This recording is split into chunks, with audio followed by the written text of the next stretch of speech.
কোনো একটা ইস্যু হলো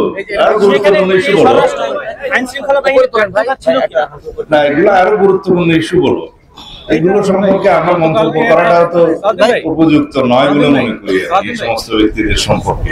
ফেসিবাদের অনেক দূষররা দেশের বর্ডারের, আমরা বলি যে নিশ্চিদ্র বর্ডার যেহেতু আমরা এখনো বাস্তবায়ন করতে পারিনি বিভিন্ন কারণে, সেই জন্য বর্ডারের বিভিন্ন ছিদ্র দিয়ে এবং ফেসিবাদের দূষরদের বিভিন্ন সহযোগিতা নিয়ে হয়তো বর্ডার ক্রস করতে পেরেছে, এটা আমাদের ধারণা এবং বিশ্বাস।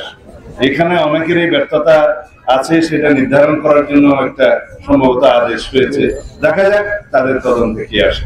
এটা প্রাথমিক প্রতিক্রিয়া হিসেবে সাভারের জাতীয় স্মৃতিসৌধ থেকে আসার সময়ে একটা প্রতিক্রিয়া ব্যক্ত করেছিলাম যে নেহায়েত একটি নির্বাচন সম্পর্কিত সময়ের ধারণা দিয়েছেন তিনি।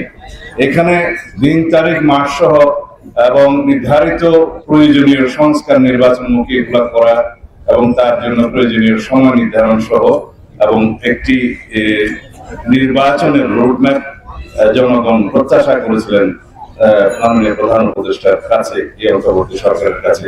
সে প্রত্যাশা আমাদের পূরণ হয়নি। যে ঘোষণাটা এসছে গতকালকে প্রধান উপদেষ্টার পক্ষ থেকে তার প্রেস সচিব দিয়েছেন, সেটা ওনার ভাষণেরই একটি অংশ ছিল। আমরা সরকারি ঘোষণার সাথে একমত কিনা সেই বিষয়ে পরে কথা বলতে পারি, কারণ এটার সাথে যৌক্তিকতা যায় না। সময়ের যে যৌক্তিকতা, প্রয়োজনীয় সংস্কার করার জন্য কতদিন লাগতে পারে, নির্বাচনমুখী সংস্কারগুলো, প্রয়োজনীয় সংস্কারগুলো প্রাথমিকভাবে এবং প্রধানতম সংস্কারগুলো মনে করি। এবং এই সরকারের প্রথম এবং প্রধান দায়িত্ব হলো একটি সুষ্ঠু, সুন্দর, নিরপেক্ষ, অংশগ্রহণমূলক নির্বাচন উপহার দেয়া। সেই লক্ষ্যে কিছু প্রয়োজনীয় সংস্কার, আইনি সংস্কার, কিছু প্রাতিষ্ঠানিক সংস্কার এবং কিছু মাঠের সংস্কার প্রয়োজন আছে। সেগুলোর জন্য যে সময়টা প্রয়োজন সেটা আমরা বিশ্লেষণ করে দেখেছি যে কোনোভাবেই 4 থেকে 6 মাসের বেশি লাগার কথা নয়। সুতরাং গণতান্ত্রিক যাত্রা পথে যাতে আমরা কোন রকমের কৌশল প্রয়োগ না করি, সেই আহ্বান জানাবো অন্তর্বর্তী সরকারের কাছে। দুইটা সম্পূর্ণ আলাদা বিষয়।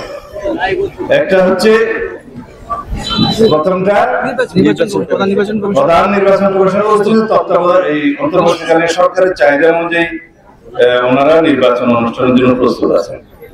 বাস্তবতা হচ্ছে যে প্রতি বছর জানুয়ারির 2 তারিখে অটোমেটিক ভোটার তালিকা আপডেট হয়, খসড়া প্রকাশিত হয় এবং সেই খসড়ার উপরে বিভিন্ন রকমের ওজোর আপত্তি শুনানির পরে মার্চের 2 তারিখের মধ্যে এটা সম্পূর্ণ হবে এবং সেটা ফাইনাল লিস্ট প্রকাশিত হবে। এটা হচ্ছে একটা প্রক্রিয়া। আর সেই প্রক্রিয়ার পরে ফাইনাল ভোটার তালিকা যদি হয়, ডিলিমিটেশন সহ অন্যান্য আইনি সংশোধনী যেগুলো আছে ওগুলো করতে সময় বেশি লাগার কথা নয়। এবং নির্বাচনের প্রস্তুতি বলতে আমরা প্রধানত এগুলোই বুঝি।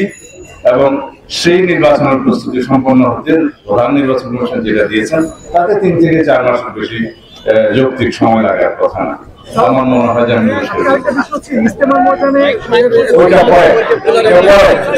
আদালতের বিষয়ে যেটা বলেছেন যে তত্ত্বাবধায়ক সরকার ব্যবস্থা ফিরে এসছে, এটা আরেকটু সময় নিতে হবে। কারণ এটা দুইটা বিষয়। একটা হচ্ছে যে সংসদে পঞ্চদশ সংশোধনী মাধ্যমে তত্ত্বাবধায়ক সরকার ব্যবস্থা উঠিয়ে দেওয়া হয়েছে এবং একই সাথে তার আগে সুপ্রিম কোর্টের আপিল বিভাগ একটি জাজমেন্ট দিয়েছে যেখানে তত্ত্বাবধায়ক সরকার ব্যবস্থা বিলুপ্ত করে। সেটার বিরুদ্ধে এখন রিভিউ শুনানির জন্য পেন্ডিং আছে, রিভিউ আছে এবং সেই রিভিউটা ফাইনালাইজ করার জন্য আগামী মাস পর্যন্ত সম্ভব সময় আছে। সেইটাতে যদি জনগণের পক্ষে রায় যায়, তত্ত্বাবধায়ক সরকার ব্যবস্থা যেটা বিলুপ্ত করে একটা বিতর্কিত রায় খায়রুল সাহেব দিয়েছিলেন, সেটার বিপক্ষে যদি রায় যায় তাহলে একদম পাকাপোক্তভাবে তত্ত্বাবধায়ক সরকার পুনর্বহাল হবে সংবিধান।